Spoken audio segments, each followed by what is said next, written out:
Well, in Searching for the Caravan, Germaine Parra describes her travels to Europe as a single professional woman, and then to a third world countries with her husband, whose career took them to Pakistan, Philippines, Bangladesh, Thailand, and Indonesia. And joining us now to chat about her journey and how to bring that into our homes is Germaine Parra.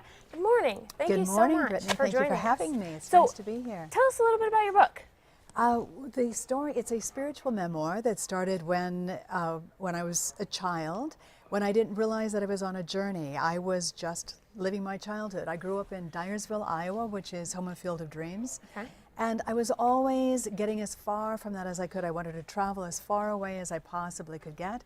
And I did. I ended up in Paris and France as a single person. And then after I got married, we went to Pakistan, the Philippines, Bangladesh, Thailand, and Indonesia, and it was quite an experience. I had my younger daughter was born in Pakistan during the first Gulf War, so you can imagine the things that we would have experienced during those times. Yeah, so traveling, you learned a lot about feng shui, right?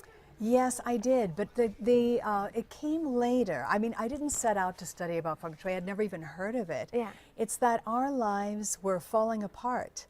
And I needed to have an explanation of why our lives are falling apart. I had a background in science, so the only thing that would really make sense to me would be to analyze our lives from a scientific perspective. And I bumped into feng shui when we were living in the Philippines. Okay. And started studying, analyzing, comparing. And what I found out were explanations for how to make our lives better. Okay. And is it just around like the physical, like our physical areas in our homes? It is, but you know, feng shui is about connecting ourselves to our environment.